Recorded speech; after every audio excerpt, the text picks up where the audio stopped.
다 함께 기도하심으로 5월 11일 엎드림 새벽 예배를 하나님 앞에 올려드리겠습니다. 자비로우신 은혜의 하나님, 지난 간밤에도 저희를 지켜주시고 다시 한번 주님의 품 안에서 새 아침을 맞이하게 하시니 감사합니다. 이 시간 우리에게 주신 이 하루를 주님의 뜻대로 온전히 살아가게 도와주시옵소서. 주님의 음성을 듣게 하시고 주님의 말씀 안에서 힘을 얻어 다시금 이 세상 가운데 믿음으로 승리하게 도와주시옵소서. 감사드리며 우리 주 예수 그리스도의 이름으로 기도드립니다. 아멘. 다 함께 찬송가 276장 함께 찬양하겠습니다.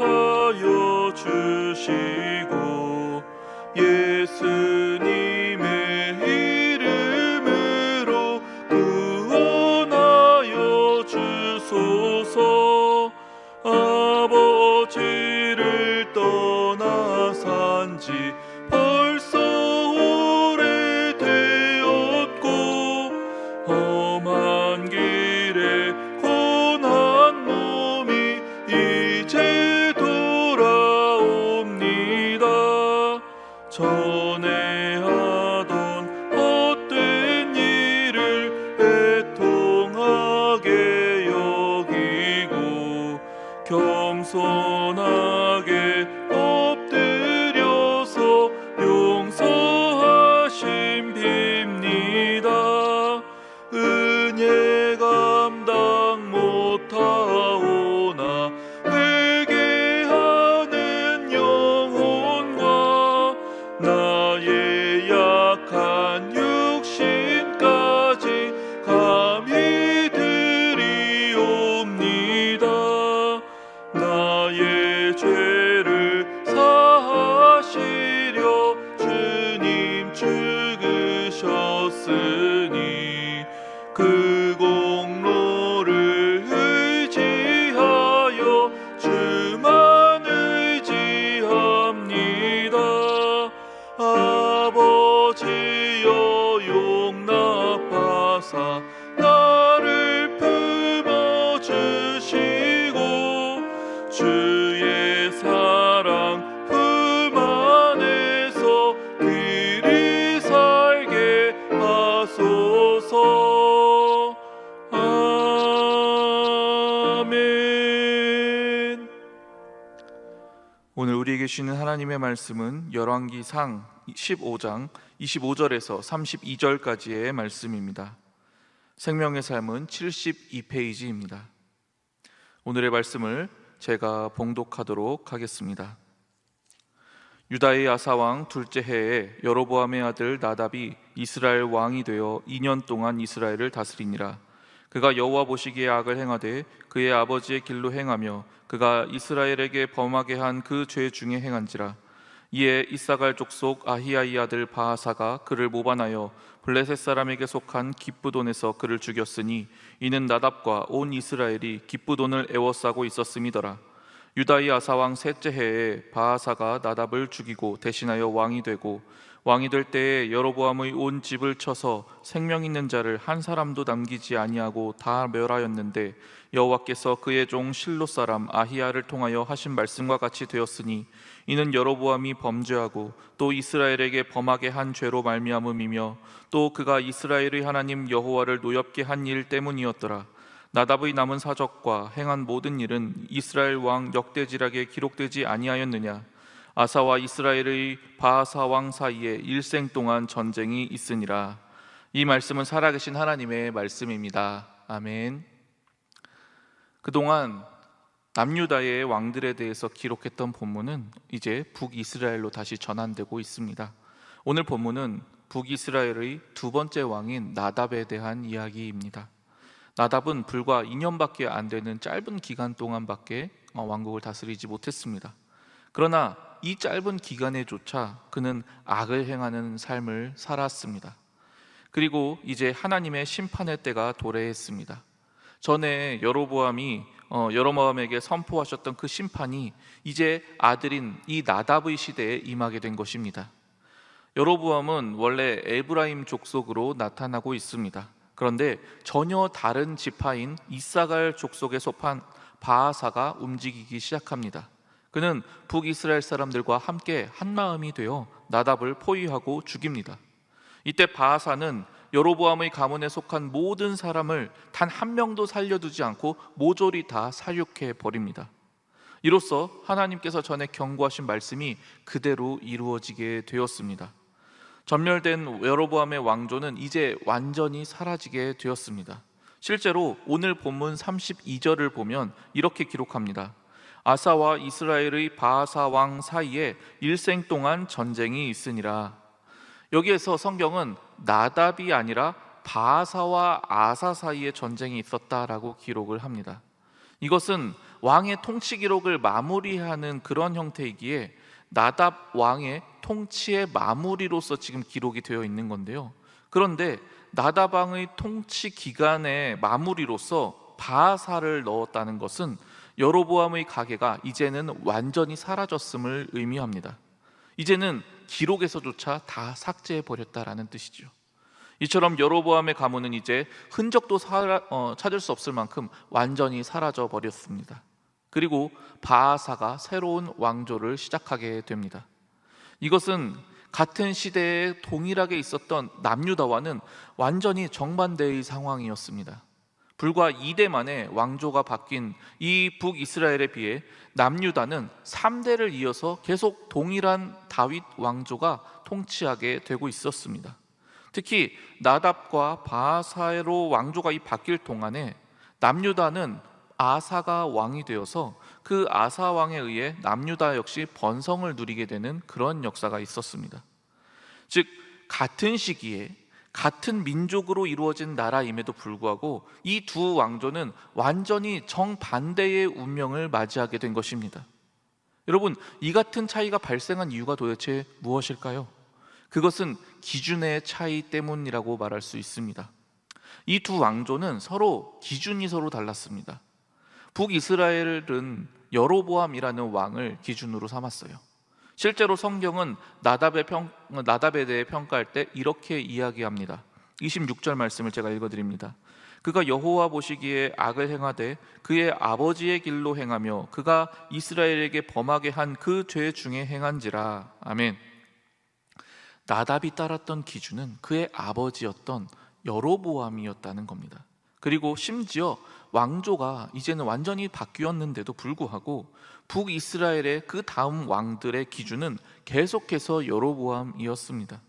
이후에 무려 9번이나 왕조가 바뀌고 또 여러의 왕들이 세워지게 되는데 그때마다 성경은 그 왕들이 다 여로보암의 길로 갔다라고 기록합니다. 반면에 남유다는 전혀 다른 인물이 그들의 기준이 되었습니다. 그것은 바로 다윗이라는 왕이었습니다. 나답 시대에 있던 남유다의 아사 왕에 대해서 성경은 이렇게 평가하고 있습니다. 11절 말씀 제가 읽어드리겠습니다. 아사가 그의 조상 다윗같이 여호와 보시기에 정직하게 행하여. 아멘. 아사가 따랐던 기준은 다름 아닌 다윗 왕이었습니다. 이후 남유다의 선한 왕으로 인정받았던 히스기야 또 요시야 마찬가지였습니다. 성경은 그들이 그의 조상 다윗의 길을 따라갔다라고 분명하게 기록합니다. 이처럼 두 왕조의 운명의 차이는 곧 그들이 기준 삼았던 이들, 즉 여로보암과 다윗의 차이에 있었던 것입니다. 사실 여로보암과 다윗은 서로 비교할 만한 아주 비슷한 상황들이 제법 있었어요. 우선 두 왕 모두 하나님의 약속의 말씀을 받은 사람들이었습니다. 다윗은 사무엘하 7장에서 그의 왕조가 영원할 것이다라는 그런 약속을 하나님께 받았습니다. 그리고 여로보암은 열왕기상 11장에서 솔로몬에 대한 심판을 말씀하시며 그때 그가 이 여로보암이 10지파를 분배받게 될 것이다 라는 약속의 말씀을 받게 됩니다. 그리고 이 두 왕은 모두 큰 실패를 경험합니다. 다윗은 우리아의 아내 밧세바를 취하는 매우 큰 악을 저질렀습니다. 또한 여로보암은 단과 베델에 각각 금송아지 우상을 세우는 그런 큰 죄를 범했습니다. 그리고 이들은 모두 선지자로부터 책망을 받은 그러한 전례가 있습니다. 다윗은 나단 선지자가 와서 비유 이야기를 들어가면서 그렇게 책망을 받았습니다. 또 여로보암은 하나님의 사람이 베델의 제단에까지 와서 규탄하는 이야기를 듣게 됩니다. 그러나 여기에서 두 왕의 결정적인 차이가 나타납니다. 다윗은 온전히 그 죄악을 회개하고 자신의 길을 돌이켰습니다. 그러나 여로보암의 삶에는 더 이상 회개가 나타나지 않았습니다. 그런 결과 이들은 완전히 상반된 운명을 맞이했던 것입니다. 사랑하는 성도 여러분, 여기에서 우리는 인생의 기준이 얼마나 중요한지를 다시금 깨닫게 됩니다. 제가 군 생활하던 시절에 어느 날 아침을 잊을 수가 없습니다. 저는 이제 청주에서 공군으로 군 복무를 했었는데요. 청주 지역에 당시 큰 폭설이 내렸습니다. 하지만 애초에 청주는 내륙지방이라 폭설이 내린다 해도 눈이 채 10cm 정도? 그렇게밖에는 쌓이지가 않습니다. 근데 그때는 좋게 30에서 50cm는 되어 보일 만큼의 많은 눈이 내렸습니다. 눈이 내리기 이전에는 항상 지나던 길이기 때문에 길을 가는 건 전혀 어렵지 않았죠. 그러나 이렇게 폭설이 너무 많이 내리다 보니까 주변 지형도 다 눈에 덮여서 보이지가 않습니다. 그래서 그냥 어렴풋하게 이 길이겠거니라고 짐작만 할 뿐이지 정확하게 길이 어떻게 나 있는지를 도저히 분간하기가 어려웠습니다.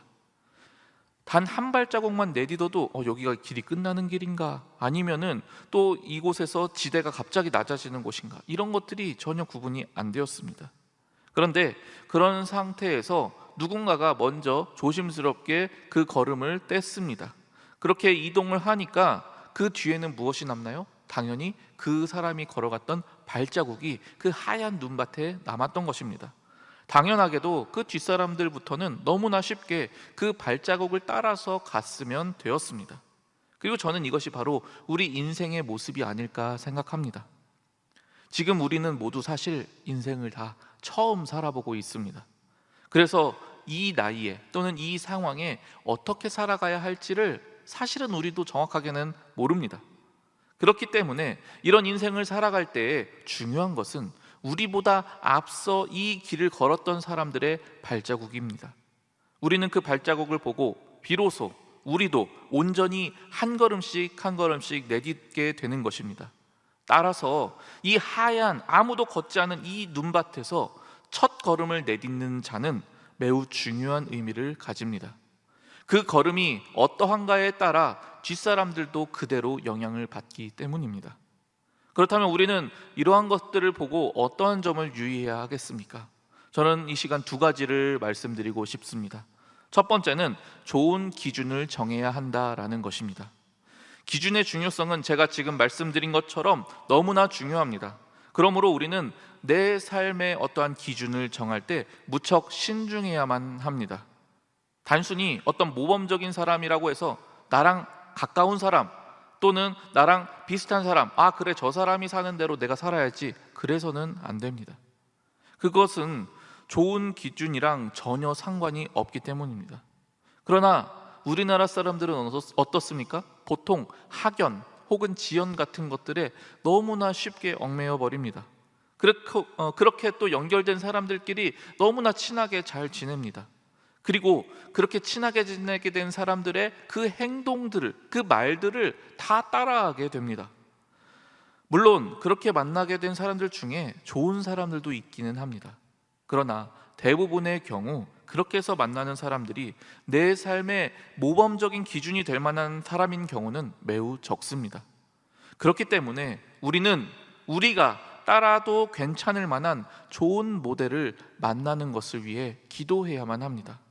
마치 다윗처럼 후세대에도 본이 될 만한 그런 좋은 사람, 그런 믿음의 사람을 만날 수 있게 해달라고 하나님께 기도하는 것 또한 너무나 중요합니다. 그런데 만약 내 주변에 그런 인물이 보이지 않을 수 있습니다. 그럴 때는 우리는 성경에 나온 이미 훌륭하게 그 길을 잘 믿음으로 걸었던 그런 사람들을 우리의 모델로 삼으면 됩니다. 사실은 그것이 더 훨씬 좋은 방법일 수 있습니다. 중요한 건 그렇게 모범이 될 만한 인물을 본받아서 나도 내 삶 속에 그 발걸음을 실제로 내딛어야만 한다라는 사실입니다. 아무리 남유다의 왕들이 다윗을 모범으로 삼았다고 해도요, 정작 다윗을 본받는 그러한 삶 속에서 행동으로 다윗처럼 행했던 이는 너무나 적었습니다. 그렇게 많은 왕들이 있었지만 그 가운데서 선한 왕으로 인정받는 사람들은 불과 몇 손가락 안에 들 정도로 적었습니다. 즉, 아는 것보다 실천하는 것이 훨씬 중요합니다. 앞선 이의 발자국이 잘 나 있다면 우리는 또한 그대로 따라서 걸어야 합니다. 그럴 때 우리도 여로보암이 아닌 다윗의 길로 나아갈 수 있게 됩니다. 두 번째로 생각해야 될 점은 바로 내 스스로가 좋은 기준이 되어야 하겠다는 것입니다. 우리는 점차 나이를 먹어감에 따라 여러 곳에서 우리의 발자취를 남기게 됩니다. 가정에서, 또 직장에서, 또 교회에서 우리는 우리의 삶의 흔적을 남기게 됩니다. 그런데 만약 내 자신의 그 모든 발걸음들이 온전치 못하다면 우리는 나 자신뿐만 아니라 다른 사람들에게까지 좋지 못한 영향력을 미치게 돼버립니다. 특별히 우리의 사랑하는 자녀들에게 좋은 영향력을 미칠 수 없습니다. 그러므로 우리는 우리의 일상을 보다 신중하게 살아야만 합니다. 내가 오늘 걷는 이 걸음을 보고 자녀들 또한 그 걸음대로 따라오기 때문입니다. 그러므로 우리는 오늘 하루를 살아갈 동안 나의 생각과 나의 행동을 늘 점검해야만 합니다. 판단의 근거가 늘 하나님께 있는지 조심스럽게 스스로를 살펴야만 합니다. 그렇게 조심스럽게 일상에서 한 걸음 한 걸음 내딛는 삶이야말로 참된 그리스도인의 삶일 것입니다. 바라기는 우리 모두 좋은 기준이 될 만한 모범적인 인물을 찾을 수 있기를 원합니다. 또한 우리 자신이 후대를 위한 좋은 기준이 될 수 있기를 원합니다. 그리고 우리의 한평생 다윗이 갔던 그 길로 우리도 나아갈 수 있게 되기를 간절히 소망하고 축복합니다. 이 시간 함께 기도하겠습니다. 우리의 삶의 인도자가 되시는 하나님, 우리의 걸음이 주님 앞에서 온전하길 소망합니다. 하나님께서 기뻐하시는 사람, 하나님께서 바라보시며 미소 지으시는 사람, 후세의 사람들에게 본이 되어지는 사람, 그런 사람이 될 수 있기를 원합니다. 바라건대 우리의 걸음이 다윗을 닮아 온전히 하나님을 따르게 하시고 좋은 기준이 되는 사람과의 만남을 허락하여 주시고 우리가 좋은 기준이 될 수 있도록 인도하여 주시옵소서. 주님의 몸된 교회를 위해 일평생 헌신하신 고훈 원로 목사님을 기억하여 주시고 주의 넓으신 사랑과 은혜로 계속하여 함께하여 주시옵소서. 허요한 담임 목사님을 늘 성령으로 충만하게 하시사 주님의 마음을 가지고 주님의 뜻대로 이 교회를 이끌어가는 귀한 목자로 인도하여 주시옵소서. 주님께 받은 것을 다시금 기쁨과 정성으로 올려드리는 귀한 예물을 드린 손길들을 기억하여 주시사 병에 기름이 떨어지지 아니하고 통에 가루가 끊어지지 아니하는 놀라운 복으로 충만하게 채워 주시옵소서. 오늘도 우리의 삶을 은혜로 채워주시는 우리 주 예수 그리스도의 이름으로 기도드립니다. 아멘.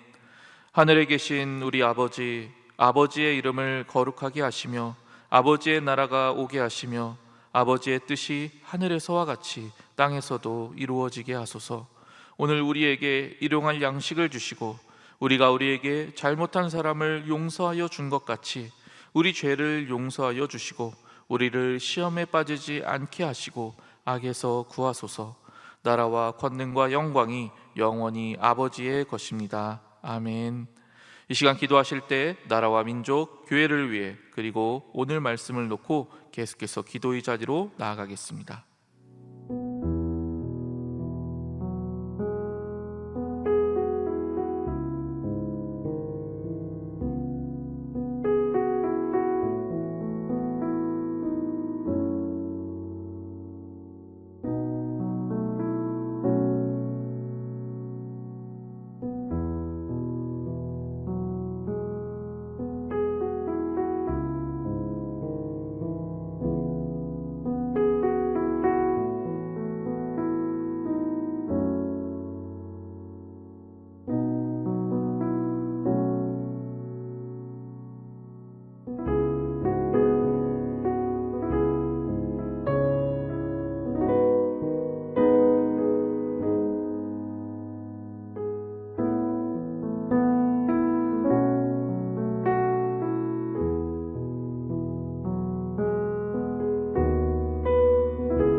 주